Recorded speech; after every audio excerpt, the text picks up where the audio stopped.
In the last class, what we discussed about the Newton's second law and some important points regarding Newton's second law. So, and also we know how to resolve a vector. Okay, how to resolve a vector in components. Okay, suppose this is a vector or this is a, okay, making an angle theta with horizontal, or say you can say x-axis. Then how we can resolve this?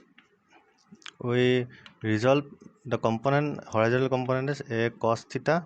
Okay, this angle, suppose it is an angle, it is a this a vector making an angle with horizontal theta, so this component will be a cos theta and other component will be a sin theta.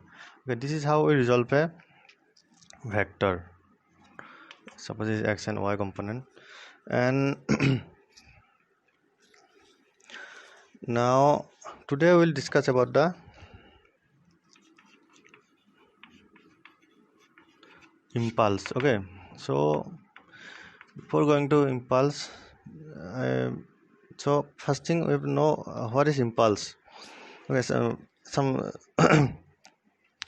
as you've noticed in your daily life, there are some large forces which act upon somebody for a very short period of time. Okay, but during this time it can make a remarkable change in the momentum of the body. Okay, so what happens when suppose you hit a nail with a hammer. Okay, the force exerted on the nail with the help of hammer, the time duration is very small. Okay, suppose you hit a ball with a bat, so during the interaction or collision between the ball and the bat is the time duration is very small. So in this type of mechanism or this type of case, we go for the term impulse. Okay, so impulse is nothing but change in momentum or force into displacement. So this force into displacement term, force into time, impulse is nothing but force into time. The force and that duration of time for which the force acts on that body. Okay, this term, okay, is very remarkable, which give information about the change in momentum.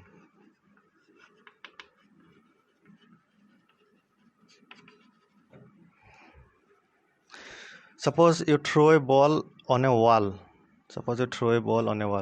And what happens? The ball bounce back. Okay, what happens when you throw a ball on the wall? The ball get bounce back. Okay, so this wall exert some force on this ball, due to which it bounce back. Okay, and the collision between the ball and the wall, the time duration, okay, this is very small. Okay, it acts on this body for a very small period of time. Okay, but since though it is the force act for a very small period of time, it is enough to change its momentum of the body. Suppose it is p1, initially it is p1 dash. Okay, this force is enough to change the momentum of the body. Okay, so this force into time term, okay, which gives the change in momentum, is very important. So what is the dimension? What will be the dimension of impulse? This dimension will be m l t to the power minus 2 into t. Okay, so it will be m l t to the power minus 1. Okay, force into time, then m l t to the power minus 1. So this is a dimension of impulse. Okay, and its unit is same as momentum. Okay, kg meter per second in SI and gram centimeter per second in CGS. Okay, its dimension is this. Now go for an example. Okay, we go for an example for impulse. So one more thing is that when we write force into displacement, okay, force into time, the time for which the force acts. Suppose the force we write the force as from Newton's second law. What we get? Force equal to del P by del T. Okay, this is force from Newton's second law. We get rate of change of momentum is what? This is force. Okay, net external force on a body is rate of change of momentum. Okay, this is what we get from Newton's second law. And suppose that for time duration, suppose for the force act on a body, suppose this is a body A, the force act on a body for delta t time. Okay, the time for which the force act on the body is delta t. So when you do force into time, so what happen during this time? Okay, rate of change of momentum during this time, what will be? Del P del T into del T. Okay, so it will give del P. Okay, this is the rate, this is the change in momentum, which is nothing but the impulse. So this force into time term gives us the change in momentum of a body. Now we'll go for an example of impulse. Suppose there's a car of mass. Suppose there is a car of mass 1500 kg. Okay, it's moving with a speed of initial speed. Okay, it is 90 kilometer per hour. Okay, a car is moving with 1500. A car of mass 1500 kg moving with a speed of 90 kilometer per hour. So we have to calculate the impulse to necessary to stop the car. Okay, what is the impulse required to stop the car? Okay, so how we calculate this? See, impulse is nothing but I is equal to delta P, or change in momentum. So here we have to find the change in momentum of the car before and after application of that force, okay, or impulsive force. So what it will be? Suppose a car, this is a car of mass moving with velocity u. Okay, after application of the force, the car stopped here. Okay, so final velocity will be how much? It will be 0. Okay, final velocity will be 0 after application of the impulsive force. It is initial and this is final. Okay, now we have to calculate the impulse. Okay, so for this we go for finding the change in momentum in initial and final case. Okay, so here given that initial velocity is how much? 90 kilometer per hour. So if we convert it to meter per second, so how much it will be?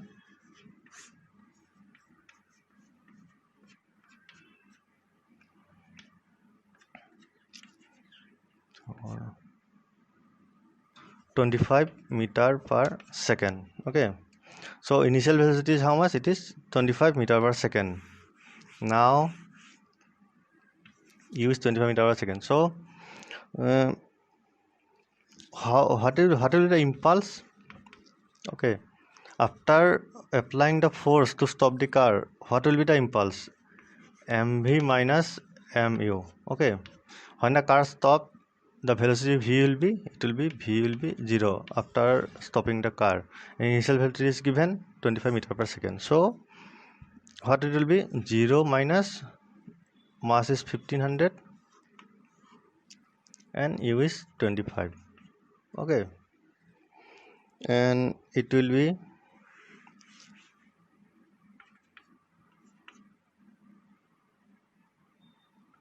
37500 Newton into second. Okay, so this much impulsive force or impulse is required to stop the car. Okay, so by knowing the velocity of the car, we can calculate this type of things, okay, impulsive force or impulse.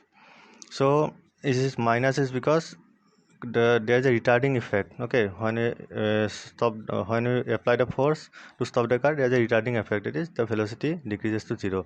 That is why the minus sign arises, okay. Now this is about the impulse. Now we go for the Newton's third law, okay.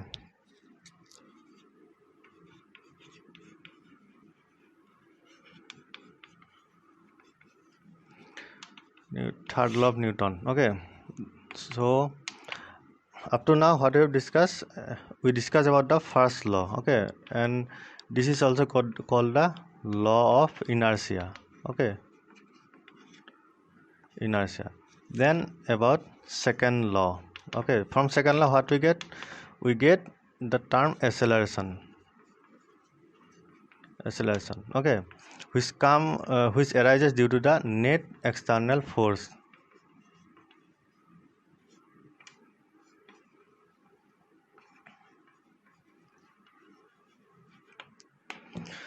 So in first law we discuss about the inertia, okay. This is the law of inertia. The second law is about the net external force on a body, okay, which gives the acceleration of the body, okay. So but one thing is, what is the origin of this force, okay, the origin of this force, okay, the origin of the external force, what is its origin, okay. So it is so Newton said that the origin of there must be another body, okay, for giving a body external force to give an external force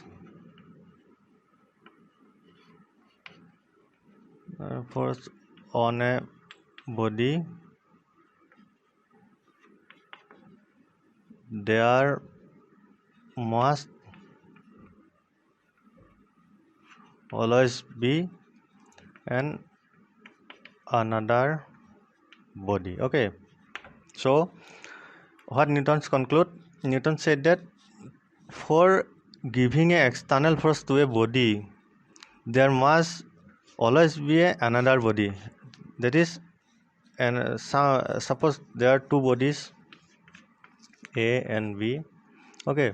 Suppose B is experiencing an external force F ext, so there must be some another body, suppose A, which gives B which can give B external force. Without the body A, B cannot experience this force. So for external force there must be some another body, okay, which exert this body a force, okay. So suppose one example is, suppose you compress a spring, okay, compress a spring with fingers, okay. So when you compress a spring with finger, what happens? The spring is get compressed because of the force applied by the fingers to the spring, okay. So you suppose your hand or finger is body A and the spring is body B, okay. So the spring get compressed because your finger or body A exert a force on this spring, okay. And one thing is that though since you compress the spring, what happens? You will feel a force, okay. You will feel a force by the spring, okay. When you compress a spring, what happens? You also feel a force, okay, on your finger because of the compression of the spring, okay. So this body B, okay, which is spring, is also exert a force to body A, which is your finger, okay. So there must be another body, okay, which can give an external force, okay, and it also give a reaction of the body. Every object gives a reaction to its force. So what So force, so what he said, that forces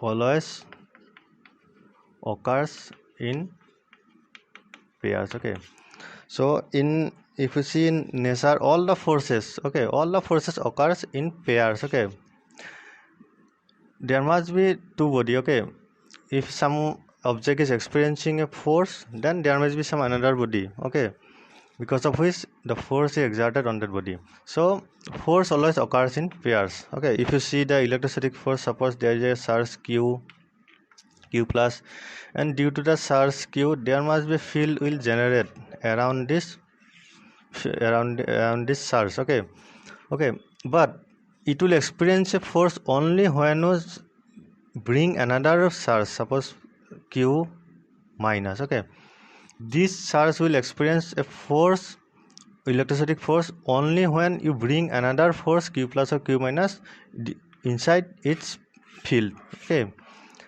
so force is nothing but an interaction. Okay, interaction between two bodies, between two charges, between two masses. So there must be two bodies or two objects to exert an external force to each other. So forces always occurs in pairs. Okay, so there must be some interaction between two bodies, between two masses, or between two charges. Okay, such that the force will rise. So from there he gives the statement of his third law, which is that, what was that? Every action has an equal and opposite reaction. Okay, so this is the statement of Newton's third law, that every action has an equal and opposite reaction. Suppose the first example what I mentioned, that you compress a spring with your fingers. What happens? You exert a force on the spring, due to which the spring get compressed. So due to this action, what is the reaction? The spring will also exert or give you a force on the finger, which you can feel. Okay, so this is the example of action and reaction. Okay, so if we mathematically want to represent this mathematically, so how we can represent this? FAB equal to minus FBA. Okay, the negative is because equal, this is equal. FAB, the magnitude of FA and FAB and FBA is equal and opposite, that's why the negative sign arises. So FAB is force on A by B, and FBA is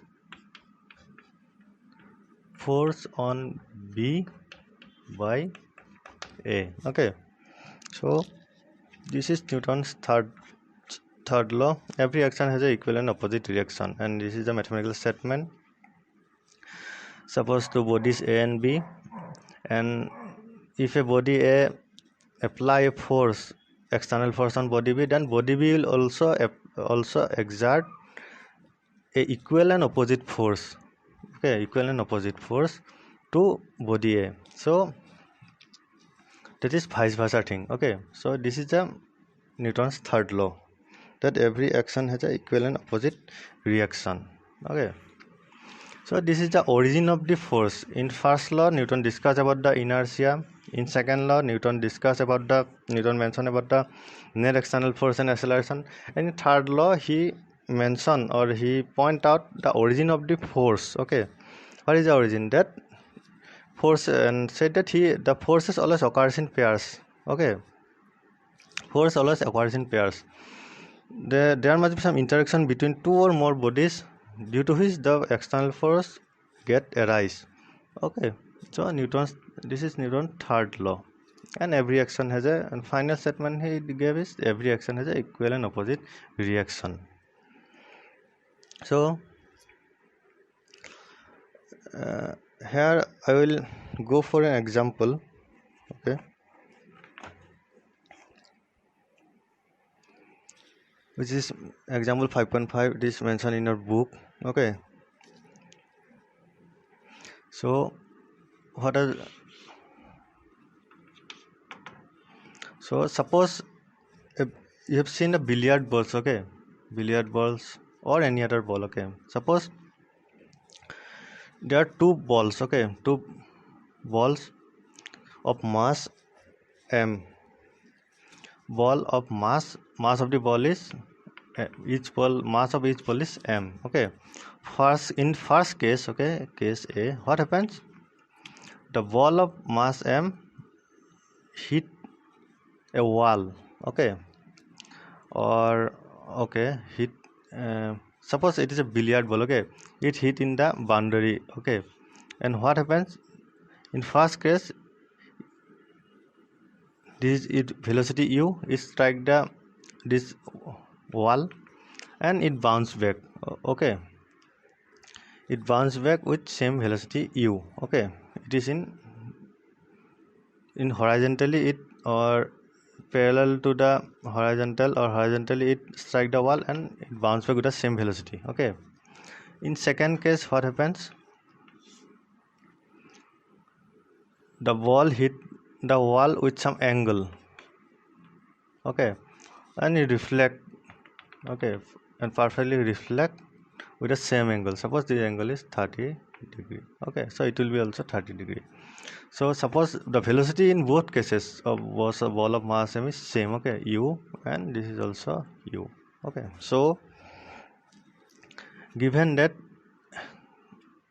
there are two balls, okay, in case A, what happens, the ball strike the wall with initial velocity u and bounce back with the same velocity in opposite direction, okay, in it strike the wall horizontally. In second case, what happens, the ball of mass m strike the wall with initial velocity u with some angle, suppose it is 30 degree angle with the horizontal, and reflect back with the same velocity u, okay, same as initial velocity. So you have to find the relative impulse, okay, the relative impulse in the two cases, okay. What is the ratio of the impulse, ratio of the impulse, okay. So here you have to calculate the ratio of the impulse. So after that I will go for some example of Newton's third law, okay, after this. So why the ball bounce back, this is because because of the Newton third law, okay, every action has a equal and opposite reaction. So when you hit the wall, it get a reaction force from the wall and it get bounce back. In same case happens in here, okay, but it is in a inclined way, okay. So here you have to find the ratio of the impulse in both cases, okay. So suppose we consider the first case, so here what is impulse, is change in momentum, okay. Momentum in initially, what is the momentum, and finally after striking the wall, what will be the momentum, the difference of both of them will be the impulse, okay. So in first case, suppose this is a x and y coordinate, we have to resolve this velocity vector, okay. Suppose in first case, what is the initial momentum, okay, initial momentum pi, okay. Suppose I am writing initial momentum,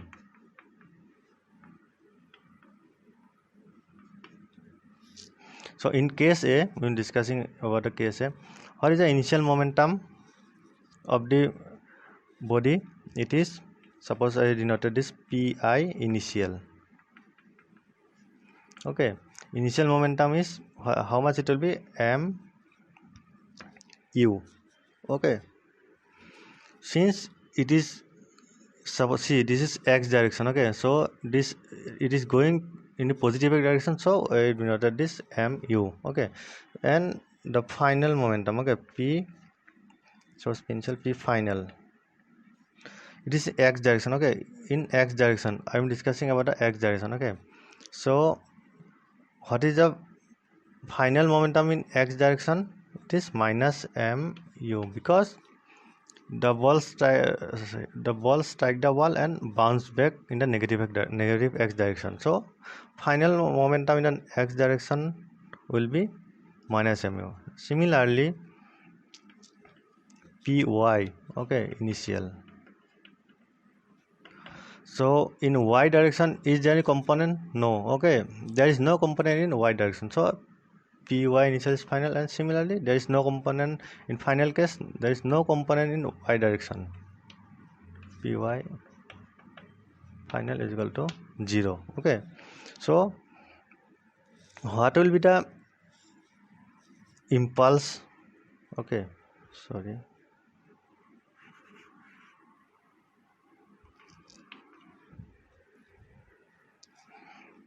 So in x component, what will be the impulse? Change in momentum. So finally what is the momentum? Minus mu, and initially it is minus mu. Okay, so what will be the net change in momentum? Minus twice mu. Okay, similarly in y component, what is the impulse which will be del p final. Okay, or finally what is the, in both initial and final case, in y component the momentum is 0, so it will be 0. Okay, so what we get from here, in x direction, okay, the change of impulse is minus twice mu in the first case. Okay, now we go for the second one. Okay, case B. Okay, so see, sorry, I am rubbing this. In first case, what we get? We get the impulse in x direction. In first case, we get the impulse in x direction only, which is minus twice mu. Now, in the second case, C. What is the second case? This. What happens? Okay, so mass m, it strike a wall and bounce, reflect with the same angle, and theta is how much? 30 degree. Okay, so see, this is the initial direction of initial velocity. So here, see, though it is in u is vector, okay, and it is not in horizontal direction. Okay, so we have to resolve this vector. So if we resolve this in x and y, x and y corner, what it will be? So theta, see, this is theta, and this will also be theta. So what this component will be? U cos theta is 30 degree, and this will be U sin 30 degree. Okay, similarly this velocity is U. If we resolve this velocity into two components, see, this is theta, this will also be theta. So what it will be? U cos 30 degree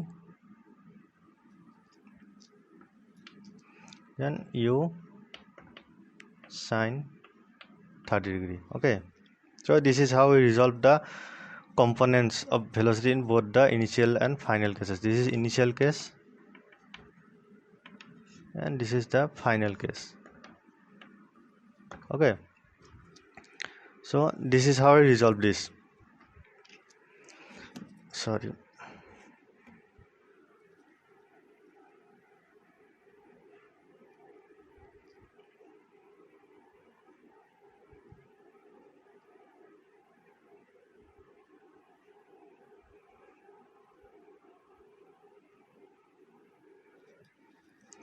Now we have to find the impulse in both x and y direction. Okay, so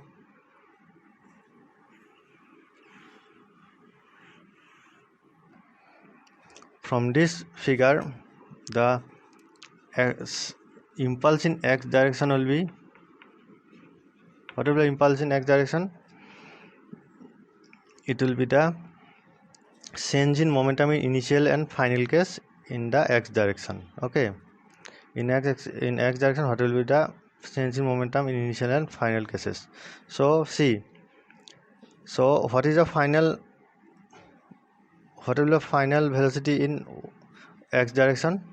This is negative direction in, so minus, so impulse is mass, okay, mass into velocity, so m u cos 30 degree, okay, minus the initial momentum. So initial momentum in x direction is this one, this is in positive direction of positive in the positive x axis, so it will be m u cos of 30. The negative sign is because of the difference of the final and initial, okay, so what it will be, minus twice m u cos of 30 degree, okay, this is the change in momentum or impulse in x direction. And similarly in y direction,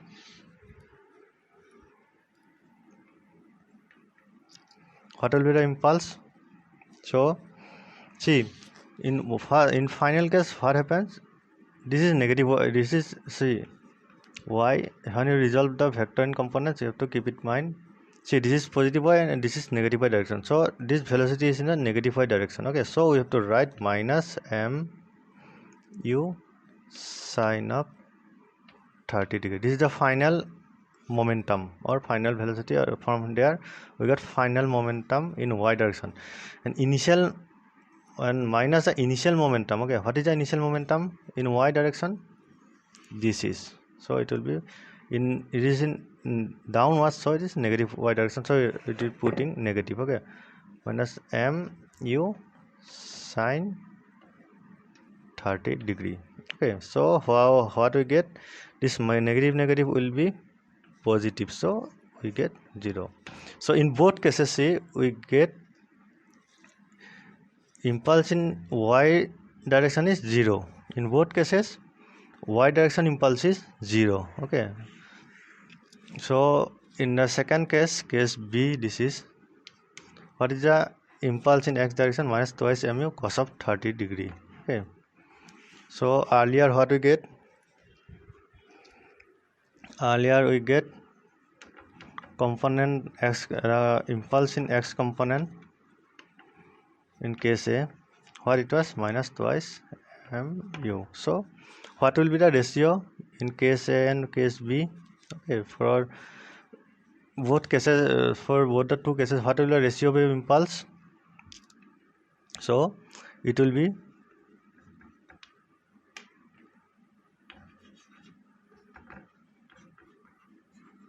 impulse, what will be, minus twice mu by minus twice mu cos of 30 degree, okay.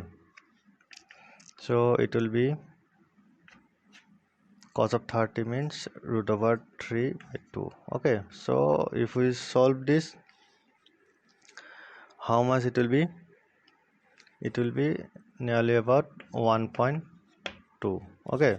So this is the ratio of the impulses in both cases, okay. In the both cases, the depending upon the collision of the ball with the wall, whether it is horizontal or it is inclined, this impulse, the impulse will change in both cases, okay. And this is the ratio of the impulse in both cases. So this is how we deal with the problems or numericals in relating to impulse, okay. Now in the next, now we give some example of Newton's third law, okay. Examples of Newton's third law, okay. So there are lots of example or infinite examples of Newton's third law. Suppose the walking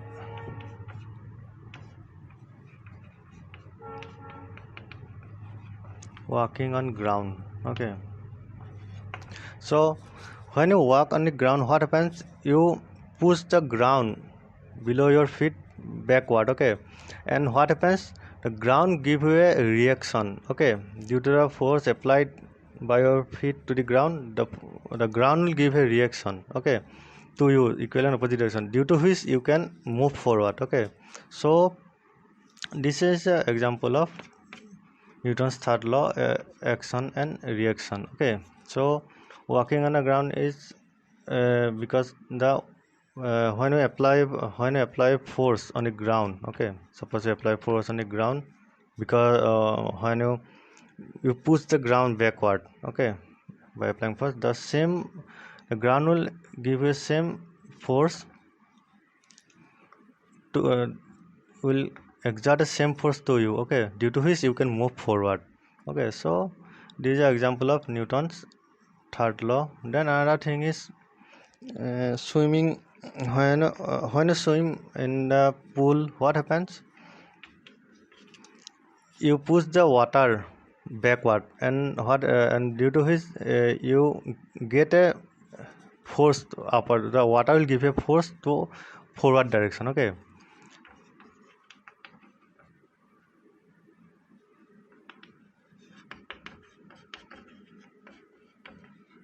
okay, when you swim in a pool, what happens? You push the water to backward direction. Okay, and due to which the water pushes you in the forward direction. Okay, and another thing is that suppose you place a box of mass m on the table. Okay, and so what happens? Due to acceleration due to gravity, it will experience a force towards downward direction. Okay, mg. Okay, you place a box of mass m on a table. Okay, it will exert a force mg on the table. This mass will exert a force mg on the table, and same force this surface of the table will exert same force. Okay, in negative direction. This is same force minus mg. Okay, so this is what happens. Okay, when you place a object on the surface of the table, the weight the body exert a force equal to its weight mg on the table, and similarly same amount of reaction force is applied to the body, which is magnitude is minus mg. Okay, so this is an example of Newton's third law. So next thing is conservation of momentum.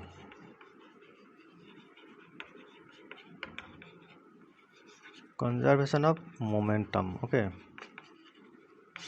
so what happens from Newton's and first law and second law? We can conclude about the conservation of momentum.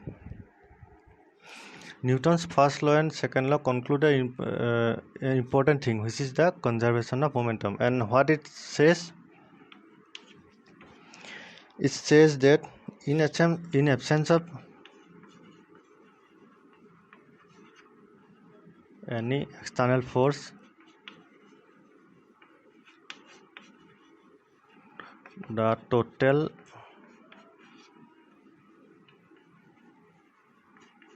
momentum of a system is constant. Okay, so what conservation momentum says? In absence of any external force, the total momentum of a system is always constant. Okay, in absence of any external force. Okay, so this is the statement of conservation of momentum. Okay, or you can say same thing in another way, that in an isolated system,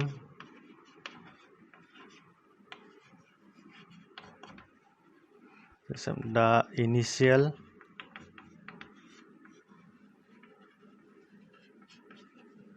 momentum of the system is equal to the final momentum of the system. Okay, so and we can say differently that in an isolated system there is no external force is there. In an isolated system, the initial momentum of the system is equal to the final momentum of that system. So this is a statement for conservation of momentum. Now we go for proof. Okay, how we can prove the conservation of momentum. Okay, for that what we do, suppose we consider two bodies A and B. Okay, we consider two bodies A and B. Okay, the momentum of B, A is moving with velocity. Suppose I am not considering the mass, I am directly going for the momentum. The momentum of A, okay, initial momentum of A is P1. Okay, and initial momentum of B is P2. Okay, suppose the two body collides. Okay, collides. Okay, and after collision, momentum of A becomes P1 dash and momentum of B becomes P2 dash. Okay, so this is the system I have considered. That suppose there are two bodies A and B, both have momentums. Initial momentum is initial.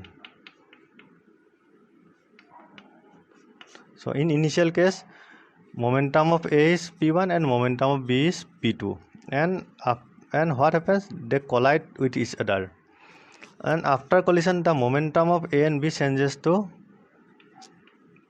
in final case, this momentum of A and B changes to P1 dash and P2 dash. Finally momentum of A is P1 dash and momentum of B is P2 dash. Okay, so suppose the collision took place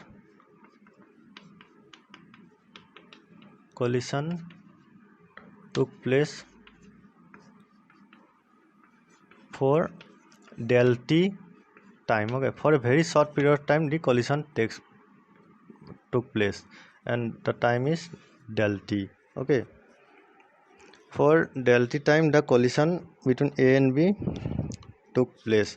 So now what we do,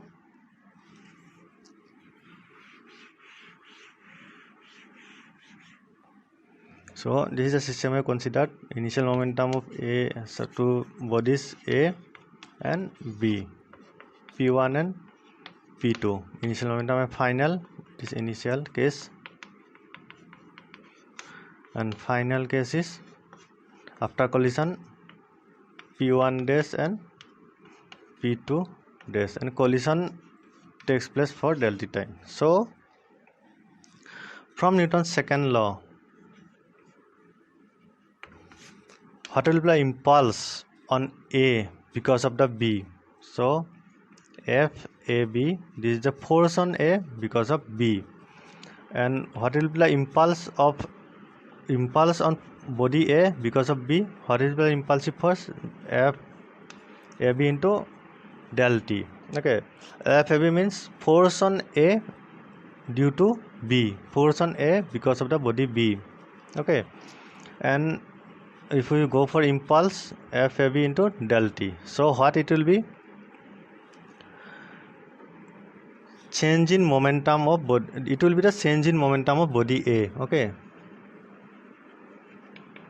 change in momentum of body A. Okay, this is change in momentum of body A. So what it will be? Final momentum of A is P1 dash. Okay, minus initial momentum is P1. Okay, so FAB into del T is P1 dash minus P2 dash. Similarly, impulse on body B due to body A, what it will be? Impulse on body B due to body A, this vector quantity, will be FBA into del T. Okay, so what it will be? Final momentum P2 dash minus P2. Okay, so FAB into del T is P1 dash minus P, and FBA into del T is P2 dash minus P2. Okay, so now what we do, this thing we got from Newton's second law. Okay, so from third law, this is from Newton's second law. From third law, what we get, what we can conclude, that during the collision, FAB, the force exerted on body A due to B will be equal and opposite as the force exerted by body B on body B by body A. So from Newton's third law we concluded FAB is equal to minus of FBA. Okay, so if we see, so see, this is FAB and this is FBA. Okay, so if you go for impulse, then what will happen? FAB. So from here you can set up FAB in del T equal to F minus of FBA into delta T. Okay, so FAB into delta T is P1 dash minus P1, and FBA into delta T is P2 dash minus P2 dash vector, P2 vector. So from here what we can see, if we take P1 this side, or P1 dash, sorry, this is minus sign. So okay, so this will be minus, this will be plus. So P1 dash plus P2 dash is equal to P1 plus P2. Okay, so see, this is what, this is the total, this is the final momentum. Okay, total net final momentum, total final momentum, and this is the initial, total initial momentum of the two bodies.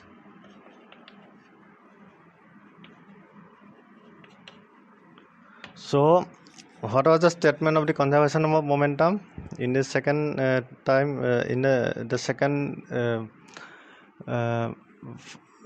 secondly, what I give the statement that in absence of any external force, okay, or for an isolated system, the net initial momentum of the system is equal to the final, total final momentum of the system. Okay, suppose a system is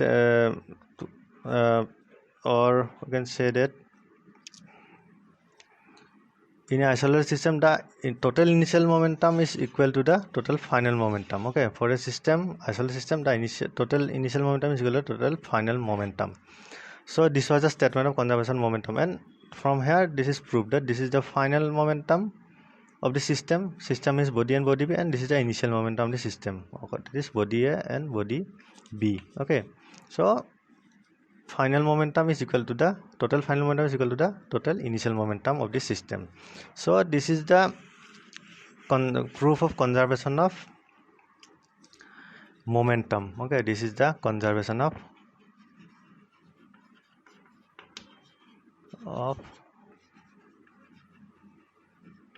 momentum. Okay, this thing we can conclude from Newton's second law and third law. Okay, as we have during the derivation we start with Newton's second law, and after the third law, after applying third law, we prove this. So this is the conservation of momentum. Now for a system, suppose there are n number of bodies. Okay, suppose P1 and momentum is P2, P3, Pn. Okay, so similar thing happens in this case also. So in this system, what is the conservation momentum? Will say that P1 plus P2 plus P3 plus Pn. For a n number of system, the in absence of any external force, the total momentum will be conserved or constant. Okay, this is the conservation of momentum. Okay, which can be concluded from the Newton's third law and Newton's second law. Okay, so I'll go for the example to make you understand this. So suppose there is a cell or body. Okay, there is a body of mass 30 kg. Okay, there is a body of mass 30 kg, and it get exploded. Okay, it get explosion. Okay, suppose there is a body of mass 30 kg which is flying. Suppose a mass 30 body or cell. Okay, cell means a spherical thing. A cell of mass 30 kg is flying with a speed of, what is the speed? 48 meter per second. 48 meter per second. A cell is moving with a speed of 48 meter per second. Okay, and it get exploded. And what happens? It break into two parts. One part is 18 kg M1 and another part is 12 kg to M2. Okay, and what happens after the explosion? This M1. So what is the question? We have a cell or body of mass 30 kg which is flying with a velocity of 48 meter per second, and at a instant explosion takes place. Okay, and it get divided into, or it broke into two parts, M1 which is 18 kg and M2 which is 12 kg. And what happens after explosion? The mass M1 which is 18 kg stops. Okay, stop means velocity is equal to 0. Okay, and mass M2 flies in some certain direction. Okay, and we have to find the velocity of mass M2. With what velocity the mass M2 flies after explosion? So how we do that? By conservation of momentum. See, in this case, this is the initial thing, that initial system. Okay, that is mass, suppose mass equal to 30 kg and velocity is 48 meter per second. So initially, what is the momentum of the system? Initially momentum, I am writing this P initial will be, what will be? M into V. Okay, 30 into 48 kg meter per second. Okay, this is the initial case. Now in final case, okay, in final case what happens? P final, what happens? It get divided or broken into two parts, 18 kg and 12 kg. Okay, this gets stopped after explosion, so velocity will be 0. So M1V. So in final case, what is the total momentum? What will be the total momentum in final case? What will be the total momentum? M1V and plus M2V. Okay, suppose M1V1 M2V2. Okay, this will be the final momentum. So V1 is 0 and we have to find V2 is equal to what? So after explosion, this part gets stopped. Okay, 18 kg, this gets stopped. So V1 will be 0. So we write 0. And we have to find V2. Mass of the second part 12. M2 is 12 kg and V2. Okay. So what we do from conservation momentum? What we have? P initial momentum is equal to final momentum. So if we put this, initial momentum is how much? 30 into 48, and final momentum is 12 V2. So what will be the velocity of the mass M2 after explosion? 30 into 48 by 12. So if we solve this, 120 meter per second. Okay, see, so